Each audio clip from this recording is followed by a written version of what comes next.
ሰላም እንዴት ናችሁ? እየተወደዳችሁና እየተከበራችሁ ምርጥ የሆናችሁ ቤተሰቦቼ እንደምን አላችሁ? ሁሉ አማን? እኛ ጋር ሁሉ አማን ነው። በያላችሁ በሰላማችሁ ብዝት ይበል። ዛሬም እንደተለመደው በተመሳሳይ ሰዓት በተመሳሳይ ቪዲዮ መተናል ማለት ነው። ትላንትና እና አብርሽ ቤት ግርግር ነበረ። እንግዲህ ያው ሩታ ከቤት ወጣለች እንደምታውቁት ማለት ነው። ቤተሰቦቿ ጋር ሄዳለች። ሆኖም ግን የት እንደሄደች አቤላ ሊናገር አልፈለገም። አብርሃምና ኤፍሬም በቃ በጉልበትም ሊያናግሩት ሊያናዝዙት ፈልገዋል። ግን አቤላ አልሰማም ብሏል። ሊነግራቸው ፈቃደኛ አልሆነም እና እንግዲህ ካልሄድኩ አብርሃም ፍልሷን ፍለጋ ካልሄድኩ በዛ ጨለማ ካልሄድኩ እያለ ነው። ኤፍሬም ደግሞ እንዴት ያደርጋለህ እያለው ነው እና ምክንያቱም አንተ ስትኖር ነው ሁሉም ነገር የሚኖረው። ስለዚህ መሆን የለበትም ብሎ እንግዲህ ወደ ቤት እየመለሰው ነው። አቤል ዛሬ ይነግረዋል አይነግረውም፣ እሱን አብረን የምናይ ጉዳይ ይሆናል። ግን ለምንድነው የማይነግረው አቤል የሚለው ነገር ለእኔም ጥያቄ የሚሆን ነገር ነው እና አቤላ ያዳላሉ። ኦፍኮርስ ያዳላል በቃ ምክንያቱም ወደ ሩታ ነው የሚያዳለው። ይሄ ደግሞ ጥሩ አይደለም። ገብቷችኋል? ፖዚቲቭ መሆን ያስፈልጋል። የሆነ ሰው በእናንተ መሀል ካለ ፖዚቲቭ መሆን መቻል አለበት። ካልሆነ ግን ነገሮቹ ከባባባስና እናንተን ከመለያየት በተረፈ ሌላ ምንም ሊያደርግ አይችልም። እነሱ ቤት ተቀምጦ ሩታንም ተቆጥቶ አብርሃም ተቆጥቶ የሆነ ነገር ማድረግ ግዴታ ነው እንጂ እያንዳንዱ ነገር እሱ ወደ ሩታ ተደርቦ እንደዛ ማድረግ አይጠበቅበትም። አብርሃም አጥፍቷል፣ ምንም ጥያቄ የለውም። አቤልም ያው ቁጭ ብለህ አውራ ብሎታል። ምናልባት ከሩታ ጋር ተነጋግረው ከሆነ አቤል ይህንን ያደረጉት ምናልባት በኋላ የሚጸጸትበት ነገር ይሆናል ብዬ አስባለሁ። አንዳንድ ጊዜ የምንጸጸትበትን ነገር ማድረግ የለብንም። ለምን መሰላችሁ? እንግዲህ አሁን ሄዳለች አይደለ? አብርሃም በጣም ያዝንበታል ብዬ አስባለሁ። ገብቷቸዋል።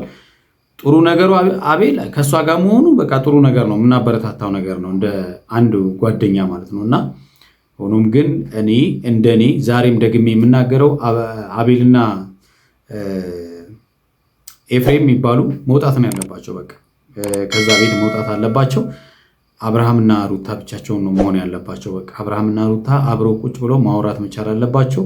ሰው ካለ ትናንትና እንዳልኳችሁ ለመነጋገር በጣም አስቸጋሪ ነው እና አቤልም እንደዛ ስላልሆነ ማለት ነው ተረጋግቶ ወደ ሩታ ተደርቦ እያወራ ስለሆነ እያደረክ ያለው ነገር ጥሩ ነው ወይ ምናምን የሚሉ ነገሮች ስለሆኑ ያ ነገር ተረጋግተው እንዲያወሩ እድል አይፈጥርም ማለት ነው። ሩታም ያው ስሜታዊ ያደርጋታል ማለት ነው እያንዳንዱ ነገር ማለት ነው እና እንደዛ መሆን የለበትም። እናንተ መውጣት ነው ያለባችሁ። በቃ ኤፍሬም ሆነ አቤል መውጣት አለባችሁ። በቃ ከነዚህ ልጆች መሃል ማለት ነው እና መሯት ነው የሄደችው። ኦፍኮርስ መሯት ነው የሄደችው። አብርሃም የሰራው ነገር ትክክል ስላልሆነ ማለት ነው እና ሆኖም ግን አሁንም ምንም ነገር ምን ሊፈጥር ይችላል? እቺ ልጅ ቤተሰብ ጋር ሄደችው ብሎ መናገር የሚከብድ አይመስለኝም እና መቼም እዛ ሄዶ ቤተሰቦቿን እንዴት እዚህ ትቀመጣለች፣ እንዴት እዚህ ትመጣለች ምናምን ብሎ ቤተሰብ ረብሾ ይዟት እንደማይመጣ ግልጽ ነው ይሄ ልጅ ማለት ነው። ምክንያቱም ትላንትና ያገባ ልጅ አይደለም የኖረም ሰው እንደዛ ያደርጋል ብዬ አላስብም እና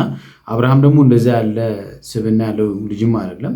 ሰው ሲያከብር እንጂ በሌላ ነገር አናውቀውም። አንዳንድ ጊዜ ምንድነው አንዳንድ ሰዎች ውጭ ላይ ሰዎች ያከብራሉ፣ ቤታቸው ላይ ያለውን ነገር ደግሞ በተቃራኒ የሚያደርጉ ችላ የሚሉ ሰዎች አሉና ኦፍኮርስ አብርሃም ጥፋት አጥፍቷል። ቡታጅራ መሄድ አልነበረበትም። የእሱ መሄድ ችግር ፈጥሯል። ታይሚንጉም ትክክል አይደለም።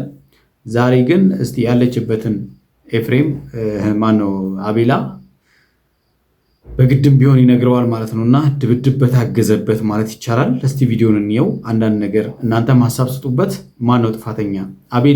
አቤልና ኤፍሬም መውጣት አለባቸው ትላላችሁ አትሉም? ከነሱ መሃል መውጣት የለባቸው? የእናንተን አስተያየት ኮሜንት ላይ አስቀምጡልኝ። ቻናሌን ሰብስክራይብ ካላደረጋችሁ ሰብስክራይብ እንድታደርጉ በትህትና ጠይቃለሁ። ሰብስክራይብ ያደረጋችሁ ደግሞ ላይክ እና ሼር በማድረግ ይህን ቪዲዮ እንድትጀምሩ በትህትና ጠይቃለሁ። እስቲ ወደ ቪዲዮ እንለፍ። አንተ ግን ምንም ለነገ የሚባል ነገር እያሰብክ አይደለም ያለው። አረ በእግዚአብሔር እኔ አርቄ የማስብ ሰው ነኝ። አረቀ አይደለም ብታስብ እኔ እና እሷን እኩል አይነት አያን ነበር። ገባ ይሄን ነው እንግዲህ የምለው። ምክንያቱም ባላንስ ማድረግ መቻል አለበት። ምንም ነገር ቢፈጠር አንዳንድ ጊዜ ማለት ነው ሰው ዋሽቶ የሚያስታርቃል ይባላል አይደለ? በቃ እንደምንም ብሎ ነገር ከማጋጋል ነገሮቹን ማብረድም በቃ አሁን መናገሩ ምንም የሚፈጥረው ነገር አለ ብዬ አላስብም። ሄዶ አብርሃም ችግር የሚፈጥር ከሆነ በጣም ያደርገው። እኔን ስማኝ አብርሃም፣ መጀመሪያ ተረጋጋ እና ለቂቅ ነበር ዘው ልቀር ነበር የሚፈልገው የሆነ ተረጋጋ አብርሃም፣ በእግዚአብሔር በእናትህ ምን አለብኝ ለምሩ ማሰማኝ ምን ተረጋጋና አቤል ራሱን እናሳምነው ጌት ነው።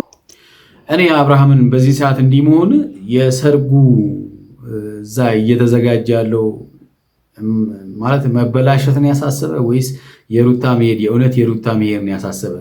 እኔ በጣም አንዳንዴ ግራ ይገባኛል።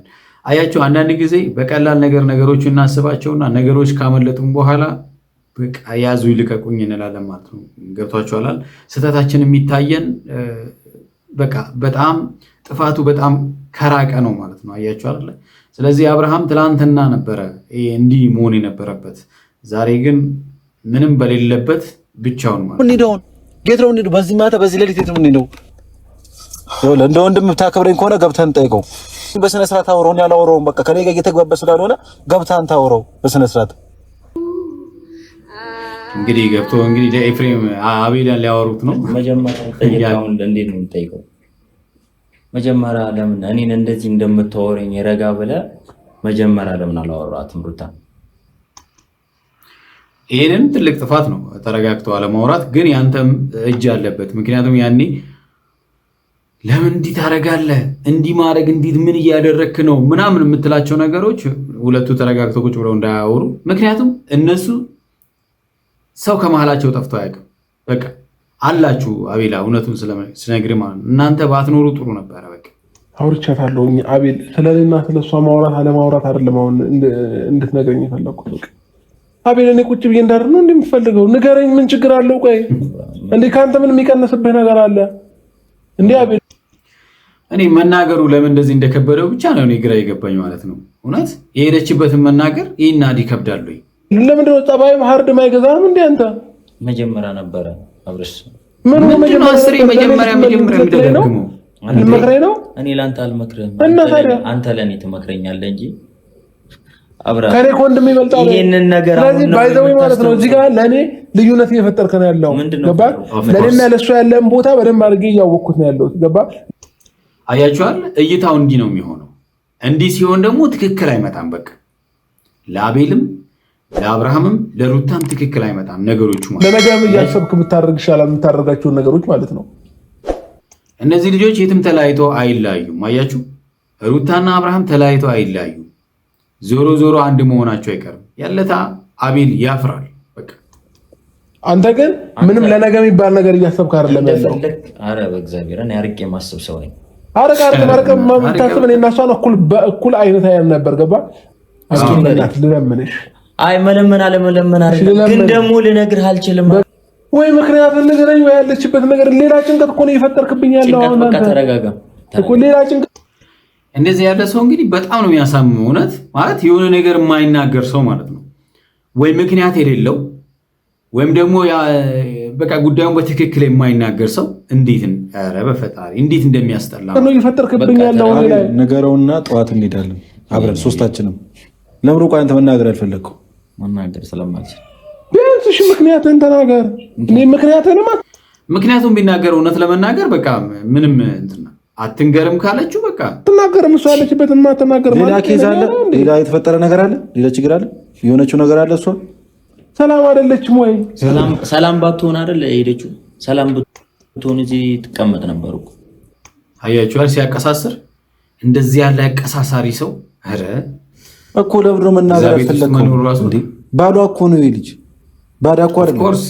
ወንድም ነኝ ትላል ነበር ከዛ በፊት እኮ። አሁን ለምን በእናት ስለ ወንድሙ ሳይሆን አሁን ለባሏ ያለውን ነገር መናገር አለብህ። በቃ ለባሏ መናገር አለብህ እንዴ። እሷ እኮ አሁን ሰው ያስፈልጋታል። በቃ እሺ፣ እዚህ ሰዓት ላይ ሄዳ ሰላም አይመለከትም። አንተ እኔ ላውራት አላውራት ለሩታ ሄደህ ጠይቃት። እሺ፣ አንተ ማይመለከትም አትጠይቀኝ። ስማኝ፣ እኔ ላውራት አላውራት ለሩታ ሄደህ ጠይቃት። አንተ ማይመለከትም አትጠይቀኝ። በቃ ይሄን ነው አንፈልግ እኮ ነገሩ ለሱ እንዴ እንዲከራከረኝ አልፈልግም። ይሄ ጉዳይ እንዳይፈጠር መጀመሪያ በቃ ዝም በሉ እንዴ። አንተ ማን እንዴ ምንድነው? እንዲከራከረኝ አታውቅም። በእናትህ ከምትከራከር ለኔ ንገረኝ እኮ። ለአንተም ለእሱም ልነግራችሁ አልችልም። ይሄ ነው አንፈልገው። ጭራሽ እስካሁንም ያልነገርኩ ሌላ ችግር እንዳይፈጠር አንተም ላይ ሩታም ላይ እዛ ምን ይፈጠራል ያለችበትን ቢናገር ሌላ ችግሮች እንድፈጠር ስለማልፈልግ ነው።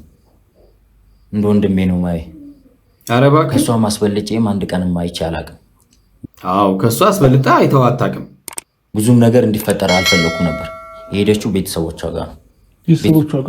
ቤተሰቦቿ ጋር ነው የሄደችው። ሌላ ችግር እንዳፈጠር ነው። አብርሃም ሰካራም አይደለ? አሁን እዛ ቤተሰቦቿ ጋር ሄዶ ችግር ሊፈጥር የሚችለው ቢሄድ ኧረ አንተ ስለምችል ለምን ችግር እፈጥራለሁ? ሄጄ በሰላም ነው ማመጣት እንጂ በቃ አሁንም እንድትሄድ አይደለም አብርሃም የነገርኩ፣ እንድትሄድ አይደለም። አንተ ትቸኩላለህ። ሌላ ችግር እንድፈጠር ስለማልፈልግ ነው። በስልክ ማውርተህ የተለያዩ ነገሮች ማድረግ እንድትመጣ ማድረግ አለብህ። አሁን እንግዲህ ያለችበትን ሚስት ያለችበትን ከሰማ አንተ ይሄ የአንተ ድርሻ ነው። በቃ የፈለገህም አድርግ፣ ሚስትን አምጣ። በቃ እኛም የተቻለን ነገር እናደርጋለን። ልጅቷ ተስፋ ቆርጣ ከልጄ ጋር ነው የምመጣው፣ ለዛውም በቃ ዝም ብላ እኛን ለማባበል ነው ከልጄ ጋር እመጣለሁ ያለችው። ከነላት መጣ ነው የሄደችው። አብርሃም የመጨረሻ ተስፋ ነው የቆረጠችው። አትቀርም በእርግጠኝነት። ነገ ካልመጣች ምን አለ ትሉኛላችሁ? ሲጀመር እኔ ራሱ ሄዶ ያመጣት የለውም። ሲጀመር ምን ታደርጋለህ? ሩታ ምንህ ነች? በቃ ውጣ አንተ። ሰው አያስፈልግም። በነገራችን ላይ በቃ ሩታ ካልመጣች እንዴ አልመጣም። እንዳመጣ እኔ እንድትመጣ ራሱ አልፈልግም። እውነት ለመናገር አንተ ባትኖር ተረጋግተኝ ማለት አዛኝ ለመምሰል አትሞክር። በቃ አቤላ እውነት ለመናገር ማለት ነው በቃ እውነት። ምክንያቱም እያንዳንዱ ነገር እያጋጋልከው ከሁለቱ መጣላት በላይ አንተ ነህ። በቃ የተወዳችሁና የተከበራችሁ ቤተሰቦች ለዛሬ ያስኩላችሁ ቪዲዮ ይህን ይመስላል። በሚቀጥለው በሚፈጠሩ ነገሮች እንመጣለን። እስከዛው በያላችሁበት ሰላማችሁ በዝት ይበለላለሁኝ። ቻው